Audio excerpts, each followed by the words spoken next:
Muy buenas noches. En nombre del Comité de Tertulias del Instituto Costarricense de Estudios Fiscales, les damos una cordial bienvenida, así como el agradecimiento por su participación en esta tertulia. Estamos seguros que un tema de tanta relevancia y actualidad, aunado a la calidad de las profesionales que lo tratarán, será de mucho interés para todos y de mucho provecho para todos. Esta tertulia será moderada por la licenciada Carmen Sánchez Murillo, a quien tengo el gusto de presentar a continuación. Doña Carmen es especialista en Derecho Tributario por la Universidad Castilla de la Mancha, es máster en Asesoría Fiscal por la Universidad Latinoamericana de Ciencia y Tecnología, especialista en Innovación y Transformación de Empresas por el Instituto Costarricense de Administración, Centroamericano de Administración de Empresas, contadora pública por la Universidad de Costa Rica. Doña Carmen es socia directora de impuestos de Altac International Costa Rica, asesora tributaria y estratégica de empresas multinacionales y globales.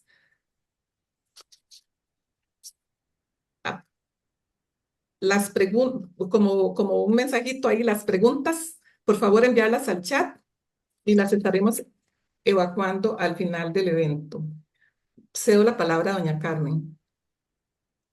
Muchas gracias, doña Cecilia. Buenas noches a todos. Reitero el agradecimiento de que nos acompañen el día de hoy para hablar de nómadas digitales y residencia fiscal. Agradezco a ISEF la oportunidad de moderar esta tertulia y también tengo el honor de presentar a la expositora de este tema, Victoria Di Joaquino. Victoria es directora de BLP en San José, con más de 15 años de experiencia en impuestos.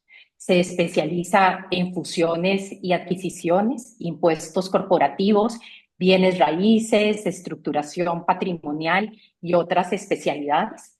Asesora en impuestos sobre la renta, impuestos sobre valor agregado, compensaciones, precios de transferencia, beneficios fiscales. Es experta en due diligence para transacciones de compra y venta y auditorías fiscales.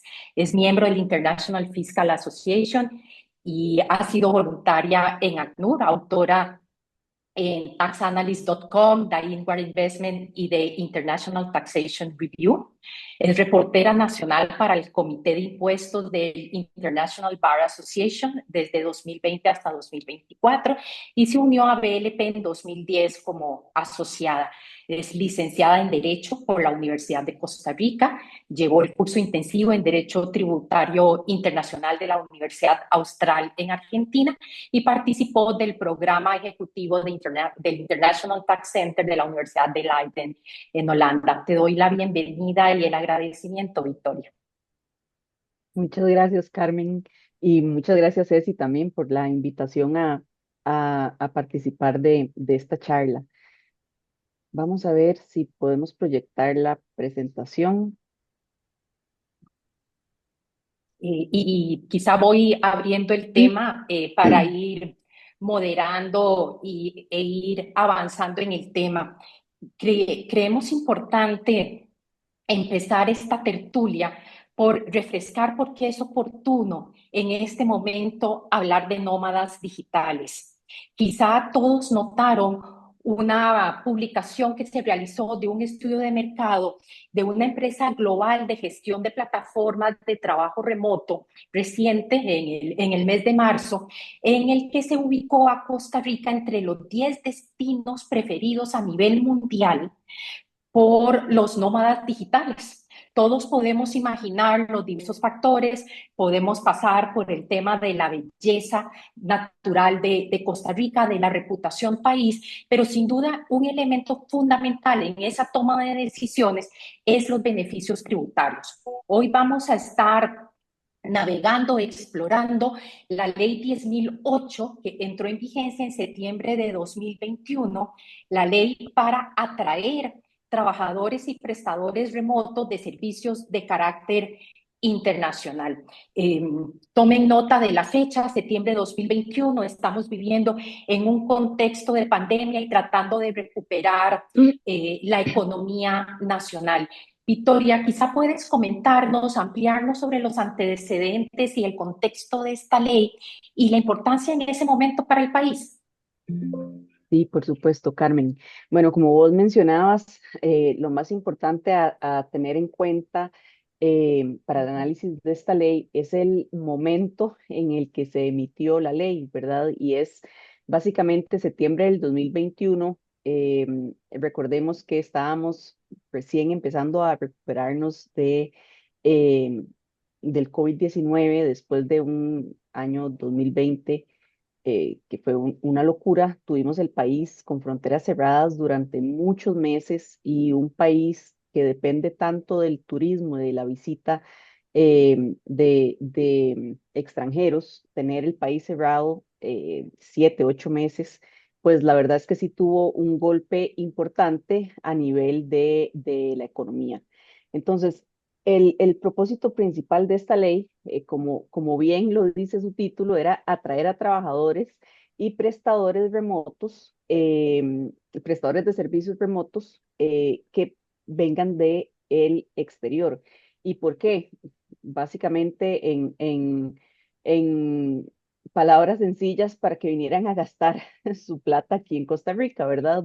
Había em, pues necesitábamos que se empezaran a mover los dólares de nuevo en el país después de no tener turistas durante mucho tiempo. Un error tal vez que se cometió con esta ley es que si bien es cierto, la ley se emitió en septiembre del 2021, no fue hasta julio del 2022 en que se emitió el reglamento de la ley. Entonces pasó prácticamente un año donde la ley no era aplicada por la Dirección General de Migración porque no tenía reglamento. Entonces tal vez por ahí se perdió pues un tiempo bastante importante que pudo haber tenido, eh, lo que pudo haber hecho que la ley tuviera muchísimo más éxito. Sin embargo, los números tampoco son nada despreciables. Los números oficiales dicen que a septiembre del 2024 se habían otorgado un total de 929 visas de nómadas digitales, nómadas digitales. Sin embargo, el ICT ha hecho varios estudios donde dice que en el país al día, bueno, al 2024 residían cerca de 4.000 nómadas digitales. Pueden ver que hay una gran diferencia entre el número de visas que se entregan y el número de nómadas digitales que efectivamente residen en el país. Y la razón para eso me parece que es bastante sencilla em, y radica también en quiénes son los principales nómadas digitales que recibe el país, que son Estados Unidos, Canadá y curiosamente Rusia. Rusia está en el tercer país con 66 visas. Eso me llamó mucho la atención. Se han hecho solicitudes por ciudadanos de 63 países. De cuarto lugar está Reino Unido y bueno, vienen después varios países europeos y todos estos países, con la excepción de Rusia, hubo un cambio a nivel del permiso de estancia en el país con visa de turista de 3 meses a 6 meses.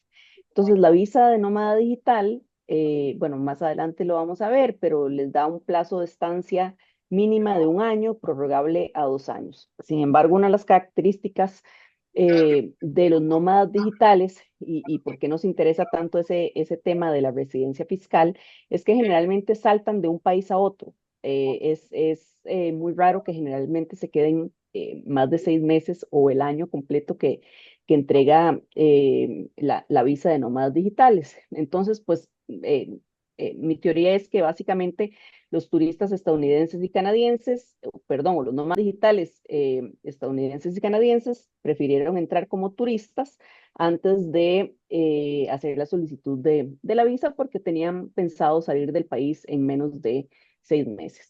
El trámite de aplicación es bastante sencillo, es una ventanilla digital, todo se realiza en línea, tiene un requisito mínimo de ingreso de $3.000 para una persona, si se viene con el grupo familiar aumenta a $4.000, pero también otra de las características de los nómadas es que generalmente no tienen familia, aunque muchos sí tienen. En general, los que andan brincando de país en país suelen no tener familia y se les solicita un seguro médico. Entonces, a grandes rasgos, estos son los antecedentes de la ley y los resultados que ha tenido la ley en el país y pues sí se dice que cada nómada digital al año puede dejar cerca entre 7,000 y 12,000 dólares en el país. Entonces, me parece que en ese momento sí cumplió con su propósito. Sin embargo, ahora vamos a ver más adelante que sí la ley tiene un par de falencias y también de mal uso de conceptos que tal vez podrían promover o que se podría promover una reforma a la ley para actualizarla al momento de hoy, pero ya me estoy adelantando, Carmen, así que mejor te devuelvo la palabra. Gracias, Victoria. Y ahí vamos navegando en el tema porque la verdad que tiene aristas importantes en el ámbito tributario. Ahora en febrero se computaban 65 países con norma especial para nómadas digitales. Y uno de los puntos de mayor discusión en nuestros países, que somos destino para nómadas digitales, es el reto que tienen estas personas para entender sus obligaciones tributarias. Debemos partir del hecho que son contribuyentes en sus países, están cumpliendo con sus obligaciones tributarias en sus países de origen, pero analizan la posibilidad de trasladarse y favorecerse de estas condiciones particulares de visa, de beneficios fiscales en otros países, a la vez que conocen y amplían su bagaje cultural. Para ellos es difícil conocer, entender, anticiparse, prepararse para cumplir las obligaciones tributarias y hay dos grandes dudas generalmente presentes en estas personas y es, ¿sigo siendo residente del país de origen? ¿Cómo se trata la residencia fiscal en mi país anfitrión? Y si, como dices, y es la costumbre, van saltando de país en país, ¿cómo se trata el umbral también generalizado de los 183 días? Y también hay un tema que estuvimos conversando como preparación, pero también como experiencia de los países anfitriones, es el tratamiento del ingreso. ¿Hay desigualdad? ¿No hay desigualdad? Sobre todo en los países donde hay tributación territorial. ¿Qué pasa con los de renta mundial? ¿Cuál es tu opinión, Victoria, cuando vas analizando estos conceptos de residencia, extensión de los ingresos, de la norma para todos los residentes fiscales y de la norma especial para nómadas digitales? Ok, vamos a ver, y aquí es donde entramos en el meollo del asunto, como diría mi abuelita.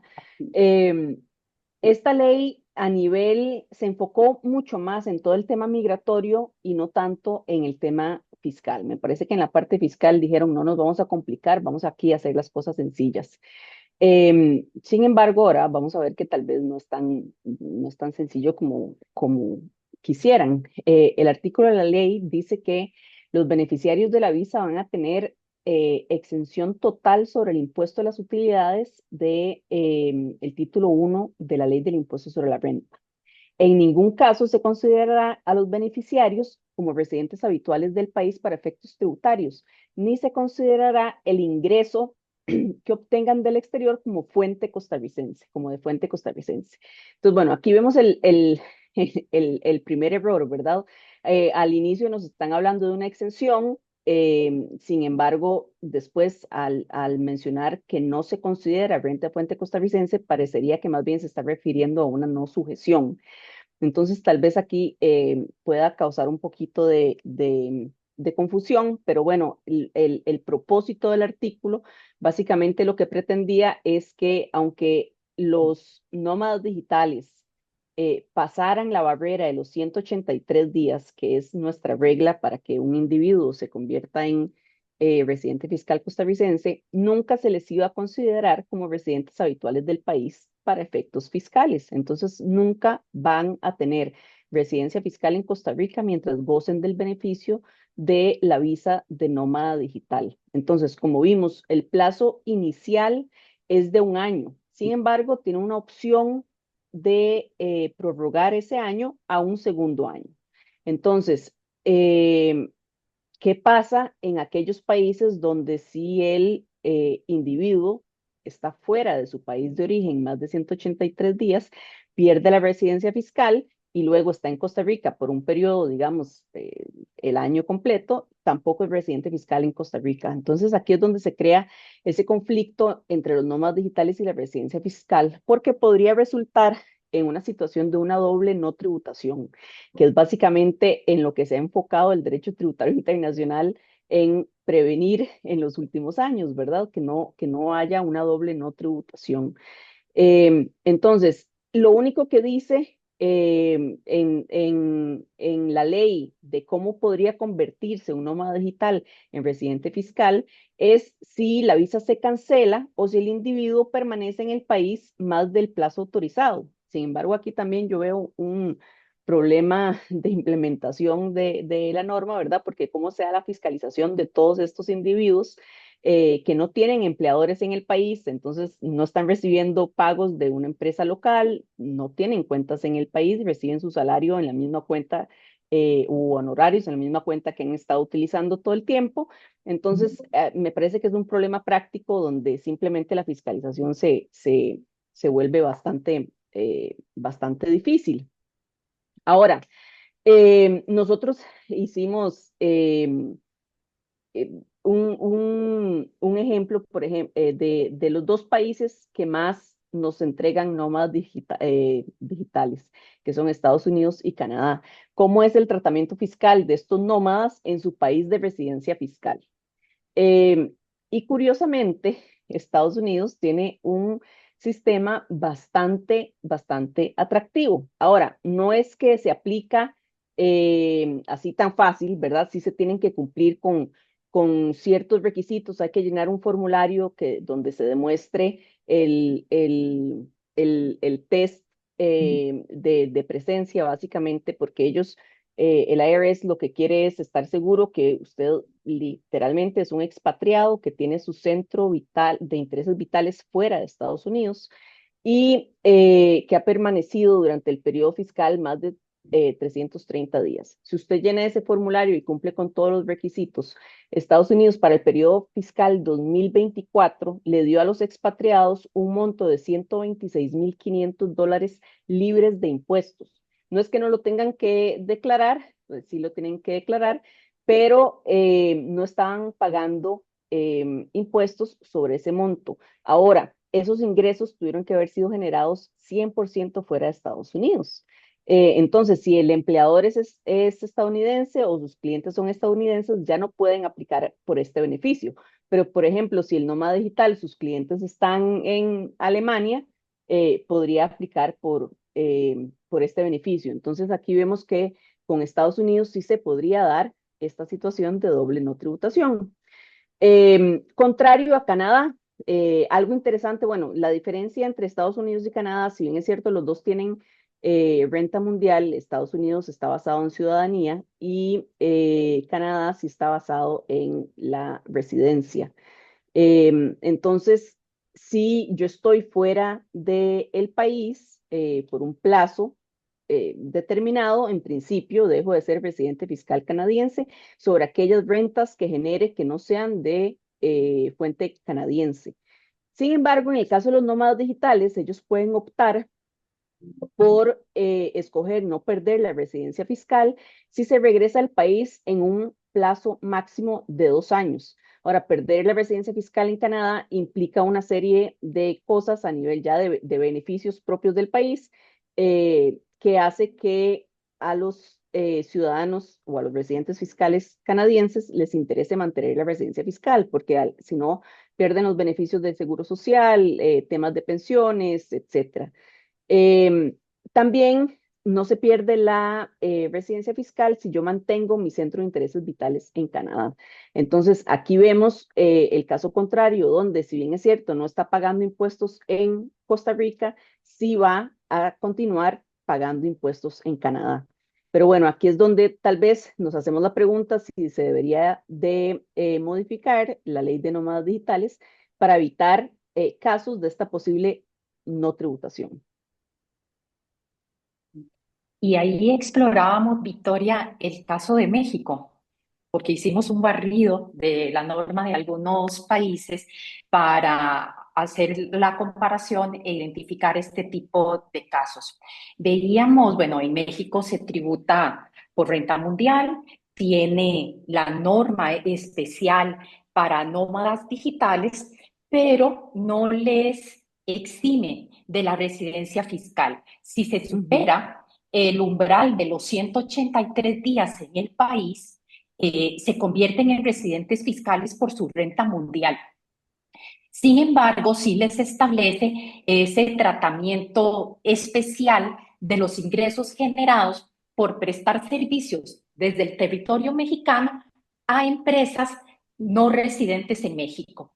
ujú, Siempre hay ese trato especial, siempre se procura atraer a los nómadas digitales. De hecho, México, en ese estudio global que mencionábamos al inicio, México es uno de los 10 destinos preferidos por los nómadas digitales. Entonces, vemos ahí quizá un abordaje diferente que mitiga el tema. México tiene una amplia red de convenios para evitar la doble imposición ujú. también, pero sigue habiendo un tratamiento fiscal especial para los ingresos que generen estos nómadas digitales trabajando para empresas fuera del territorio mexicano. ¿Cómo ves vos que podemos justamente responder esa pregunta tuya de cómo traer a la realidad actual lo que ya dejó de ser cuando se entra en vigencia la norma?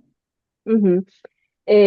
Vamos a ver, y el caso de México, vos dijiste algo muy importante, tiene una red de tratados para evitar la doble imposición importante, bastante grande. La de nosotros es eh, prácticamente nula, ¿verdad? Tenemos 4 tratados vigentes al día de hoy. Entonces, me parece que sí es importantísimo la ampliación de esa red de tratados para evitar la doble no imposición, porque el mismo tratado incluye reglas de cómo se va a tratar la residencia fiscal entre ambos países, ¿verdad? Entonces, por ejemplo, si tuviéramos uno con Rusia, que teníamos 60 o tenemos 66 nómadas digitales con Rusia, el tema de la residencia fiscal se resolvería con las indicaciones del tratado y así quedaría muy claro a dónde se tienen que seguir pagando los impuestos, si en el país de origen o en el país donde está el nómada digital. Ahora, a falta de una red de tratados que sabemos que no es que se firman hoy y mañana están vigentes, sino que toma mucho tiempo en discutirse, negociar, aprobar, etcétera, y tal vez esta no ha sido una de las prioridades de nuestra administración tributaria.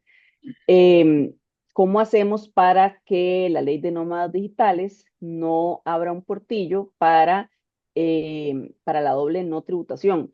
Que haciendo un paréntesis, en un país que es miembro de la OCDE, que ha querido involucrarse mucho más en el escenario del derecho tributario internacional, como lo es Costa Rica, me parece que tener este portillo no nos deja tan bien parados, ¿verdad? En, en este marco del derecho tributario internacional. Entonces, em, ¿cómo deberíamos de hacer que no haya una doble no tributación? Básicamente, yo diría que lo que se tiene que establecer es una tasa, una tarifa, que ahí sí podría ser una tarifa preferencial, digamos, y lo que queremos es atraer a los nómadas digitales por los ingresos que reciban mientras están en territorio costarricense. Aquí en este tema de la ley se hace un análisis interesante de por qué es que no se considera renta de fuente costarricense el ingreso que están recibiendo. Y entonces nos hacemos la pregunta de si están prestando servicios en Costa Rica o están prestando servicios desde Costa Rica, ¿verdad? Em, y aquí tocamos también un punto que vos mencionaste antes, si estamos tratando ingresos iguales con normas diferenciadas, ¿verdad? Que le dan un tratamiento que no es el mismo. Porque un contribuyente costarricense también puede prestar servicios desde Costa Rica que tengan sus efectos en el exterior 100%. Por ejemplo, digamos, un publicista que tiene un cliente en Inglaterra presta los servicios desde Costa Rica, toda la campaña de publicidad se da en Inglaterra, no hay efectos del servicio en Costa Rica, pero ese ingreso sí está grabado en Costa Rica, ¿verdad? Entonces, ese es el mismo caso del nómada digital. Ese nómada digital podría tener ese mismo cliente en Inglaterra, crear toda la campaña publicitaria estando en Costa Rica con visa de nómada digital y no va a pagar ingresos sobre, perdón, no va a pagar impuestos sobre ese ingreso.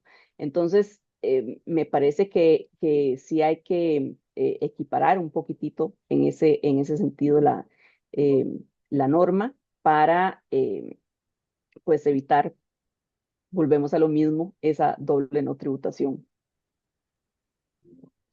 Muchas gracias, Victoria. Y entramos ya a la fase de reflexiones finales. Tenemos una norma que sin duda nos ha puesto dentro de los destinos preferidos de los nómadas digitales, pero una norma que tiene retos y que tiene retos de actualización, que tiene retos para cerrar esos vacíos. Costa Rica, al igual que la gran mayoría de los países, nos hemos comprometido con la lucha contra la evasión fiscal y la doble no tributación, sin dejar de lado la doble tributación, que también es un tema. Entonces, si te parece, abrimos el foro para preguntas. Ahorita no veo en el chat ninguna, pero si hay comentarios o preguntas, queda abierto el foro antes de darle la palabra a Victoria para sus reflexiones finales.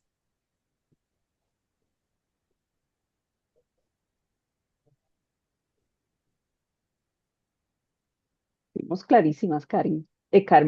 Nadie, nadie tiene consultas, perdón. Alex parece que sí tiene una pregunta. No sé si la puede enviar al chat. O no sé si podremos darle la palabra, la verdad. Mm.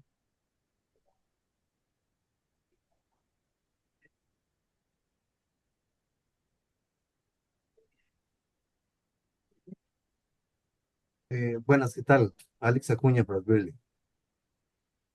Sí, este es un tema bastante complicado, obviamente. Yo quisiera hacer una pregunta con respecto a los nómadas locales, o sea, porque en realidad mucha gente cree que nada más porque trabaja para un patrono externo, ¿verdad? De otro país, no tiene que cumplir con las regulaciones de renta o territorialidad, inclusive reciben el pago por PayPal, entonces no queda registro acá, entonces la gente simplemente eh, va a Santa Teresa o va después a Jacob, etcétera, y entonces creen que nada más la vida es de color de rosa y no hay ninguna obligación. Entonces yo quisiera que se ampliara un poquito respecto al tema este de enfatizar cómo es y qué obligaciones tiene el, comillas, nómada, que no es nómada, en realidad es un costarricense que trabaja para un extranjero y que tiene que cumplir con sus regulaciones tributarias. Sí, en este caso, bueno, como usted lo dice, no es un nómada digital como tal, sino que es un contribuyente costarricense que por las circunstancias de su trabajo, pues le es más sencillo o le es muy sencillo esquivar la fiscalización por parte de la administración tributaria, porque no está recibiendo pagos de un empleador local. Muchas veces incluso hasta les pagan en cuentas internacionales o como dice usted, a través de plataformas de pago como PayPal. Pero, y aquí es donde empieza o donde lo unimos con lo que estábamos conversando con Carmen, de el tratamiento de rentas que en principio tienen la misma naturaleza, porque son servicios que se prestan hacia el exterior, que tienen sus efectos en el exterior, pero que si se tratase de un contribuyente costarricense, sí tendría que pagar impuestos sobre esas rentas, ¿verdad? Entonces, aquí lo que me parece es que es un problema de fiscalización por parte de la administración tributaria, que no es sencillo, ¿verdad? Porque sí, pues están como muy debajo de la, eh, de la mesa, por así decirlo. Entonces, no hay mucha visibilidad, y sí cuesta muchísimo que la administración tributaria caiga en cuenta de estas personas, principalmente si ni siquiera están inscritos como contribuyentes, ¿verdad? Ahora, aquí lo que sí se podría dar es que llame la atención, por ejemplo, de alguna de las autoridades, que la persona pues, tiene una vida, no sé, bastante ostentosa, o que está haciendo una serie de gastos, y no tiene ningún ingreso reportado, ¿verdad? Entonces, ¿de dónde vienen esos ingresos? Por ahí me decían que puede haber incluso un tema de un incremento injustificado de patrimonio, y que ahí la administración tributaria sí podría entrar a fiscalizar. A mí lo que me parece es lo difícil que es para la administración tributaria caer en cuenta de estos casos, ¿verdad? Porque sí están muy por debajo del radar, al ser empleadores del exterior o clientes del exterior. Pues es muchísimo más complicado hacer ese control cruzado por parte de la administración. Si fuera un cliente costarricense, por ejemplo, yo le tengo que hacer factura electrónica, y va a recibir los pagos, va a declarar el pago como gasto deducible, etcétera. Entonces, sí hay muchísimo más control. El tema es, con los fondos que provienen del exterior, que sí es bastante complejo. No sé, Carmen, si tenés algo que agregar por ahí.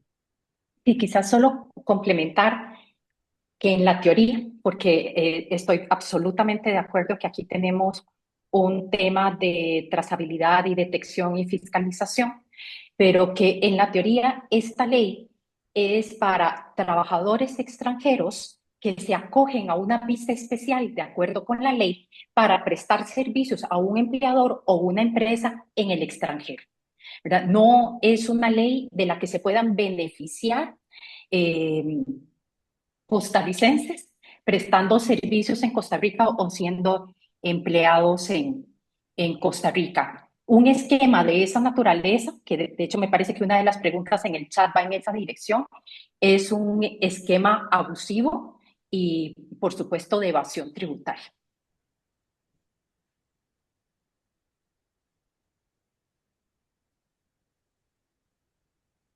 ¿Tenemos alguna otra consulta? Me parece que Liliana Agüero.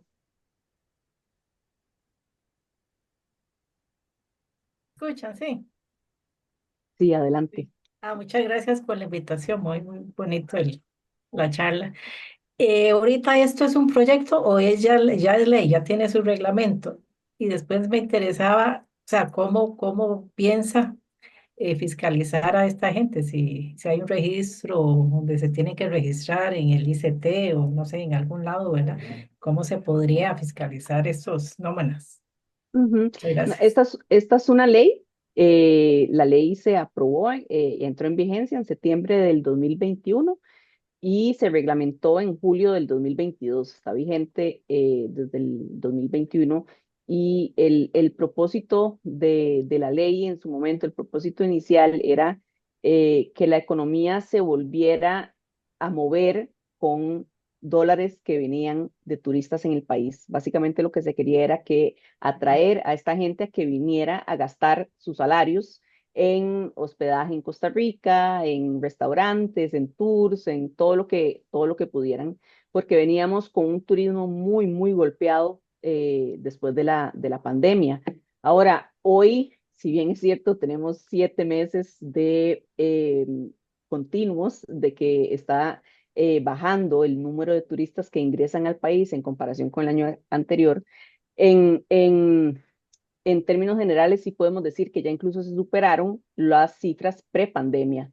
en el ingreso de turistas, ¿verdad? Entonces, el propósito inicial de la ley ya se podría decir que no existe. Ahora, ¿es malo atraer nómadas digitales a que vengan a gastar sus salarios en Costa Rica? Por supuesto que no, ¿verdad? Si se mueve la economía, se mueven los impuestos también y a mayor eh,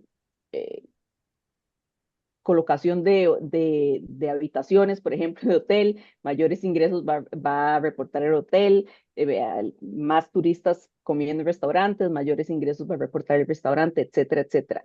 Entonces, no se trata de simplemente decirle a los nómadas digitales, no, aquí no es, ¿verdad? No son bienvenidos para nada. O sea, queremos que vengan. Lo que no queremos es crear una situación de desigualdad entre personas físicas que podrían, que básicamente son contribuyentes en el país y los que vienen sin generar un tema de residencia fiscal. No hay ningún registro en el ICT, lo único que es la solicitud que se hace ante migración, y es migración la que debería llevar al control si este turista ingresó al país, o cuándo ingresó al país, cuándo salió del país, y si excedió en el plazo de la visa, etcétera. Pero bueno, también sabemos que eso es bastante difícil de fiscalizar.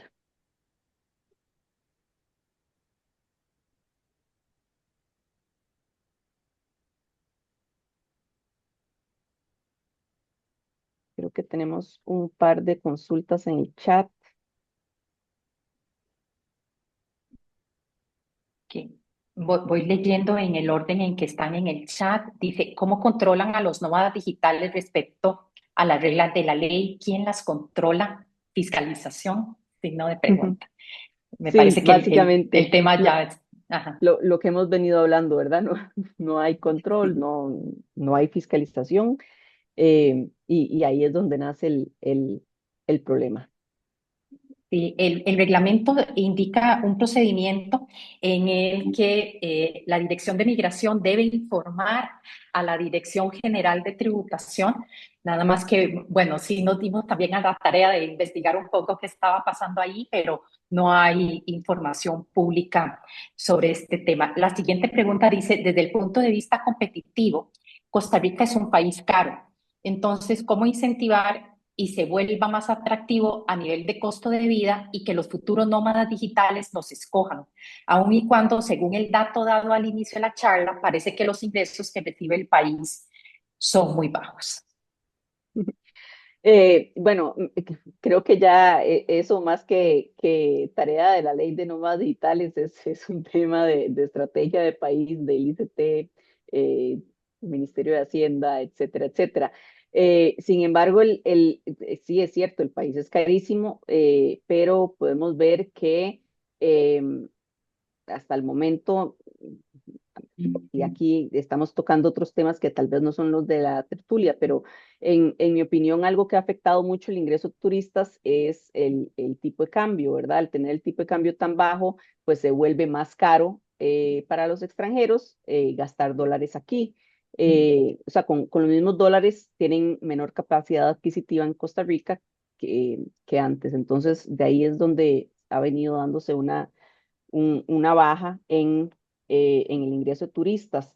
Pero si ven los números del inicio, y esto que acabo de decir es completamente mi teoría, ¿verdad? No está basado en datos del ICT ni nada por el estilo. Em, si vemos los datos, dicen del estudio del ICT, dice que informalmente en el país residen a hoy cerca de 4.000 nómadas digitales. Entonces, no es que no están viniendo porque el país es caro o no es caro, o por el incentivo de no ser residente fiscal, están viniendo como turistas, están ingresando como turistas, no están ingresando con la ley de nómadas digitales, sino que están entrando con una visa de turista. Entonces, habría que ver si realmente, aunque se hagan las modificaciones de la ley, si bajarían esas visitas, porque de nuevo, como turistas, Canadá, Estados Unidos, la mayoría de los países europeos tienen un plazo de permanencia en el país de 6 meses, y como decíamos, una de las características principales de los nómadas digitales es que saltan de país en país. Muchas veces ni siquiera se quedan los 6 meses. Entonces, mientras la visa de turismo les permita estar en el país por 6 meses, la verdad es que yo veo que cada día menos va a haber aplicación para la visa de nómadas digitales.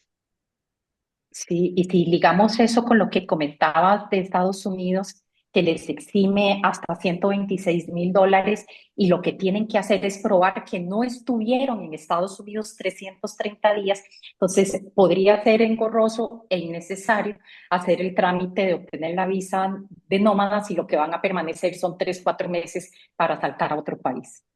Sí, sí, correcto. Sí, en Estados Unidos, pues bueno, tienen que probar otras cosas más que están fuera del país por 330 días, pero si no van a regresar al país, ¿verdad? Y de verdad tienen su centro de intereses vitales fuera de Estados Unidos, pueden aprovechar. Imagínate a alguien que no esté casado, que no tenga hijos, ¿verdad? Que no tengan ninguna residencia a su nombre en Estados Unidos, que no tenga un trabajo con un empleador en Estados Unidos. O sea, ¿cómo demostras que su centro de intereses vitales todavía está en Estados Unidos, ¿verdad? Aunque ande brincando de país en país, básicamente se podría decir que no tiene un centro de intereses vitales en ninguna parte. Y ahí es donde se crea este tema de que no es una patria fiscal, ¿verdad? Como estábamos hablando hace un par de días. Así es. Dice otra, no sé si es un comentario más bien, los nómadas digitales no pagan impuesto en Costa Rica, pero sí deberían pagar en su país, aunque la generación de los ingresos se generen fuera de su país.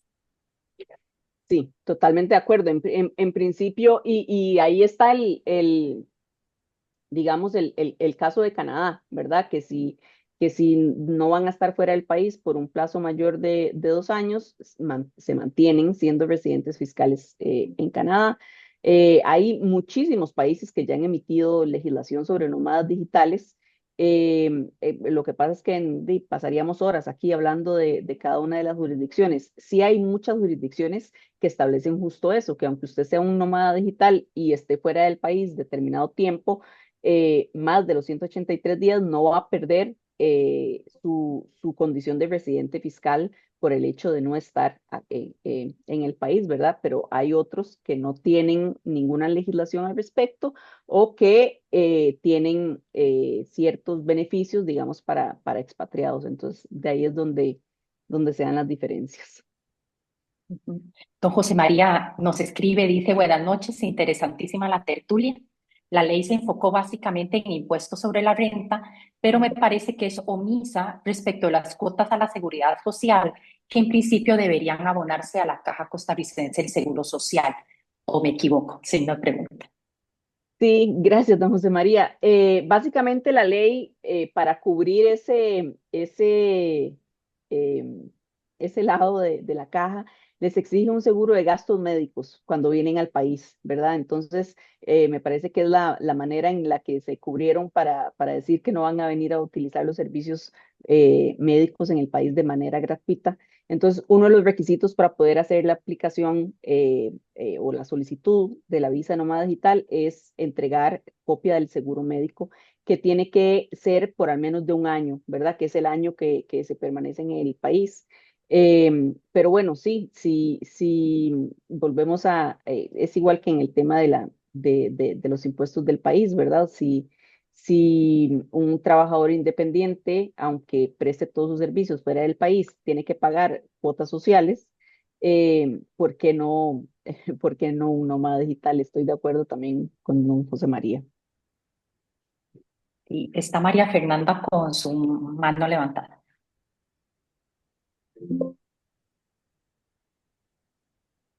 Hola, buenas tardes. Muchas gracias por la información. Me surge una duda.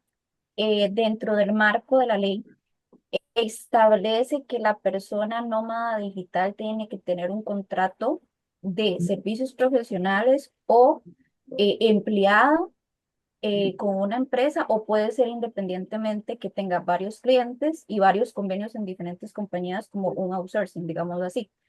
Y si fuera Ujú. un contrato con un solo cliente, al ser empleado, sigue teniendo esa particularidad de ser nómada digital, aunque la empresa lo permita. Creo que por ahí está mi duda. Muchísimas gracias. Sí, parte de los requisitos y así está la definición de nómada digital en la ley, ¿verdad? Básicamente es una persona que presta servicios o que es empleada por una entidad o un individuo en el extranjero y que todos los servicios se prestan por medios digitales hacia el exterior. Entonces, parte de los requisitos es el demostrar que tienen ese ingreso mínimo por $3,000 que se haría ya sea mediante una carta de su empleador, ¿verdad? Donde dice que trabaja para la empresa con un salario tanto o copia de los contratos con los clientes, etcétera. Pero pueden ser los dos casos, pueden ser personas que son empleadas o pueden ser personas que trabajan de manera independiente. Eso no hace ninguna diferencia. Nos preguntan en el chat cómo cubren los nómadas sus necesidades de seguro médico, adquisición de bienes. Me parece que la Bueno, abordaste. con los ingresos, sí, correcto, sí, necesitan demostrar ingresos mínimos de $3,000 en el país. Sí, nos preguntan también, ¿un nómada después de haber cumplido los 2 años podría cambiar a residente fiscal en Costa Rica porque prefiere seguir trabajando desde Costa Rica, siempre brindando servicios a empresas del exterior? Sí, sí, sí, por supuesto que sí, y así lo establece la ley, ¿verdad? Si pasados los 2 años y ya, que es el plazo máximo de la visa de nómada digital, y si el nómada permanece en el país, ya deja de ser tan nómada, eh, pues sí se convertiría en residente fiscal en el país si tiene los 183 días. Ahora, ahí entra un tema migratorio, más bien, ¿verdad? Porque ya no tendría en principio permiso de permanecer en el país, pero bueno, si sacase una residencia de algún tipo, también hay que ver cómo permanece en el país, porque hay otro tipo de residencias como la inversionista o la de rentista, que en principio no permiten a la persona prestar servicios en Costa Rica. Entonces, pues ahí hay, ¿verdad? No se debería de poder inscribir ante la administración tributaria si soy un residente inversionista o un residente rentista, pero me parece que es un tema más migratorio que fiscal. Y la última pregunta que tenemos dice, buenas tardes, ¿cuál sería el procedimiento en tributación y migración para gestionar la estadía como nómada digital? ¿O es en el ICT? Es ante la Dirección General de Migración, hay una ventanilla digital, básicamente todo el trámite se hace en línea, es una solicitud muy sencilla, tienen que llenar un formulario, tienen que entregar la copia del seguro médico que mencionábamos ahora, la copia de su comprobante de ingresos y pues hacer la solicitud en el sitio web. Curiosamente, cuando estábamos estudiando las cifras de migración, vimos que sí habían bastantillas visas denegadas, ¿verdad? También cerca del 78% de las visas se aprobaban, pero había un 22% de las visas que no estaban siendo aprobadas, ¿verdad? Entonces habría que ver si es por un tema de los ingresos o de la ciudadanía de la persona, que en principio, bueno, no sé si tal vez si venía de alguna de las jurisdicciones con restricción de ingreso al país o algo similar. Pero sí hubo bastantes, o sí han habido bastantes casos donde se ha rechazado la visa de nómada digital. Perfecto, creo que cubrimos los comentarios y las dudas de todos los asistentes. De mi parte, agradecerte muchísimo, Victoria, y te cedo la palabra para tus reflexiones y a Cecilia. Muchas gracias, Carmen. No, básicamente, bueno, lo que hemos venido conversando, si queremos mantener en el país una imagen de que cumplimos con la normativa del derecho internacional, somos miembros de la OCDE, ¿verdad? En principio no deberíamos de tener normativas que se presten para estos portillos. Me parece que sí sería bueno empezar a pensar en una reforma a la ley para hacerla que esté destinada a hoy, ¿verdad? Y no al 2021, que era cuando se necesitaba la atracción de, de extranjeros al país. Em, pero como les decía, para nada queremos que los nómadas digitales no vengan. Nos encanta que vengan a gastar sus ingresos en Costa Rica, que muevan la economía, que hagan muchos tours, coman delicioso por todo lado, se queden en el país de ser posible los 2 años completos, y inviertan esa plata en el país. Pero sí me parece que no debería de haber un portillo para que se dé una doble no tributación entre Costa Rica y cualquier otro país del extranjero. Y tal vez también oportuno sería que pudiéramos ampliar nuestra red de tratados de doble imposición, porque todo eso se solucionaría mucho más fácil si tuviéramos tratados que regulen el tema de la residencia fiscal. Bueno, ya acaba de venir mi gato de a robar cámara, perdón. Bueno, entonces, si no tenemos más consultas de parte del Instituto Costarricense de Estudios Fiscales, le agradecemos muchísimo a doña Victoria y a doña Carmen por tan excelente charla y reiteramos igual a todos ustedes el agradecimiento por la participación. Estamos muy contentos porque tuvimos muy buena participación en esta charla. Nosotros en el Comité de Tertulias tratamos de hacerlo todos los meses, a veces se nos dificulta, pero siempre estamos haciendo las tertulias tratando de abarcar los temas de actualidad. Así que esperamos contar en los próximos meses igualmente con su participación. Muchísimas gracias y las felicito porque salimos excelente con el tiempo. Gracias a ustedes. Muchas gracias. Que tengan muy buena noche. Bueno, entonces, buenas noches a Buenas todos. Muchas noches, buenas gracias. noches. Feliz Chao. noche. Gracias. Chao. Gracias.